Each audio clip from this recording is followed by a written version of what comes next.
6 years after the zombie apocalypse began, Edward once left his home for 2 days looking for supplies, but when he returned, his wife had already been infected and Edward had no choice but to shoot her.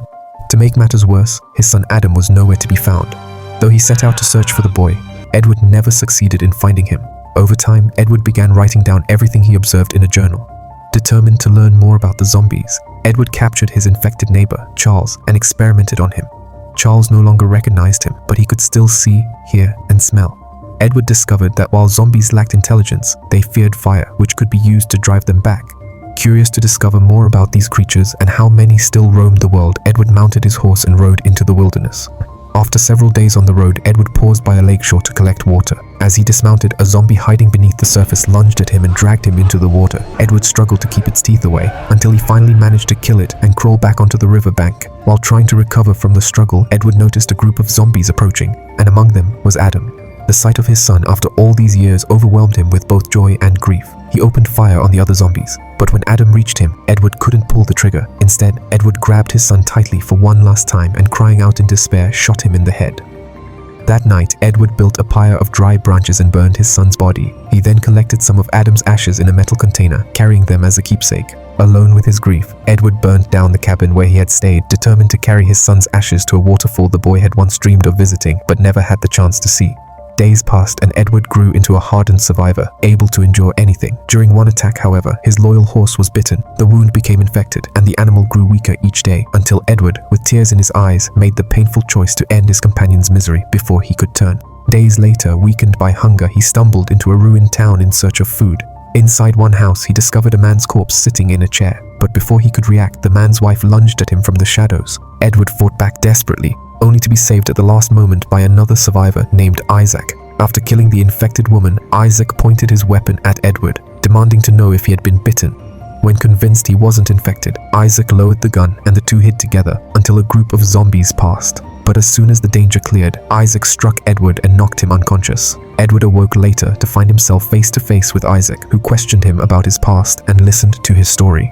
After learning that Edward had once been a soldier, Isaac asked for his help to rescue his sister who had been kidnapped by General Williams, a ruthless leader who commanded a band of rebels from a hidden bunker. Since Isaac had helped build the tunnels leading there, he knew the way inside. But Williams was always surrounded by violent men, and Isaac couldn't take him alone. Having lost both wife and son, Edward no longer had anything left to fight for. Yet when he saw a man willing to risk everything to save his sister, Edward found himself unable to refuse. Even though Edward doubted Isaac's sister had survived after so long, he remained determined to help. One night, as they warmed themselves by a fire and shared stories of the past, Isaac left to relieve himself in the woods. Edward, left alone, was suddenly ambushed by Wayne, one of Williams's men. Moments later, General Williams himself arrived in order to drag Edward back to the bunker as a test subject for his twisted experiments. Hidden in the bushes, Isaac stayed silent, choosing to wait until dawn to try and rescue Edward. That night, Edward was thrown into a cell packed with prisoners, where he discovered that General Williams was intentionally infecting people to test whether anyone was naturally immune to the virus. Edward also met a woman named Emma, Isaac's sister, who explained that she had already been imprisoned for several weeks. The following morning, guards came to take Emma to infect her.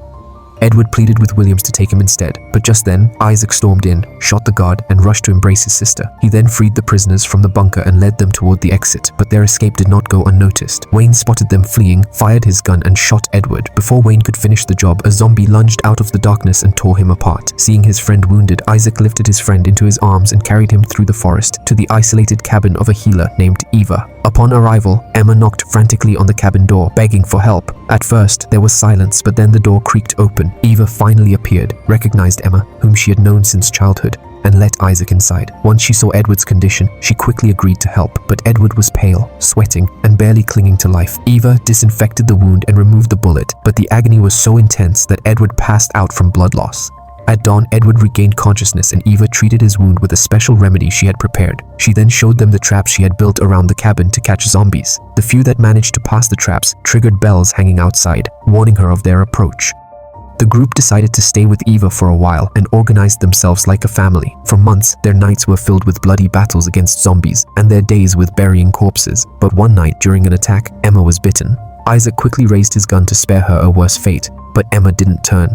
She then explained that she had been bitten once before, while caring for a sick neighbor, but she had never shown symptoms, not even a fever.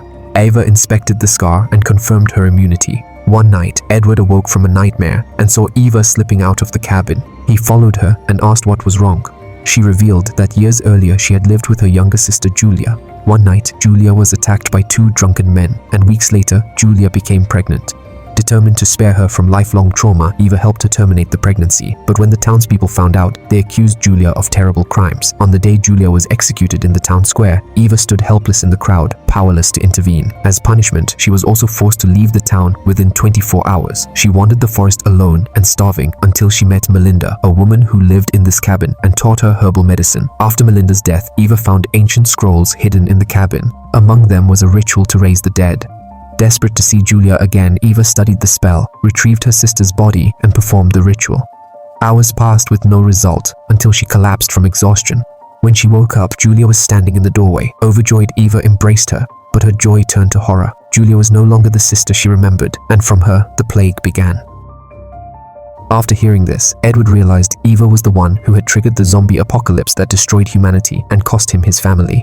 Yet, looking into her grief, he saw genuine remorse and chose not to condemn her, realizing that she had only acted out of love for her sister.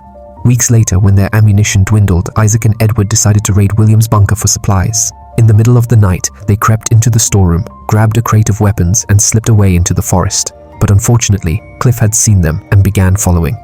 The next morning, Edward finally decided to continue the mission he had delayed for far too long, carrying his son's ashes to the waterfall Adam had always dreamed of seeing. After bidding farewell to his friends and promising to return quickly, he set out on his journey. However, Cliff had already discovered their hideout and informed General Williams that the group was sheltering the girl immune to the virus. Williams quickly assembled a squad of soldiers and launched a raid on Eva's cabin. Meanwhile, Edward finally reached the waterfall, and with a heavy heart, he released Adam's ashes into the rushing water. With his duty fulfilled, he turned back toward the cabin, eager to reunite with his friends. But when he arrived, the cabin lay in ruins. Among the wreckage, Edward found Eva gravely injured. She revealed that Williams and his men had taken Isaac and Emma. Devastated but resolute, Edward swore to bring them back and make the general pay. That night, he smeared his face with dirt and blood to disguise his scent and appearance among the zombies, then let out piercing cries in the forest to draw the undead and lured them toward the bunker, hoping the horde would help him annihilate his enemies. Inside the bunker, the zombies ripped through the compound, devouring soldiers wherever they found them. Hearing the screams, General Williams grabbed his weapon and prowled the halls, realizing the fortress had been breached. Amid the chaos, Edward found Emma imprisoned and freed her. Together they rushed to the dungeon to release Isaac and the other captives, but before they could, Cliff appeared and opened fire. Isaac was mortally wounded, and with his final breaths he urged Edward to protect Emma and destroy William's army once and for all. Edward and Emma managed to escape. Outside the bunker, he told her to hide at the cabin until sunrise while he finished what he had started. Edward then led both Cliff and Williams into the forest. During the pursuit, Cliff stumbled into a deep pit filled with ravenous zombies. He tried to hold them off, but there was no way out.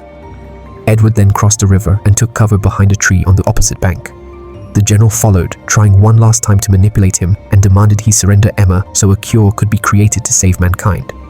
Edward stood his ground, saying that he would rather live in a world ruled by zombies than serve men like Williams. With the standoff inevitable, both lowered their rifles and stepped onto the riverbank for a final duel. Williams tried once more to convince him, but when persuasion failed, he drew his gun. But Edward was faster. One shot, and the general fell lifeless to the ground. Edward then rushed back to the cabin where he found Emma alive, though devastated by the loss of her brother and Eva. She collapsed into his arms, grateful she still had someone she could trust.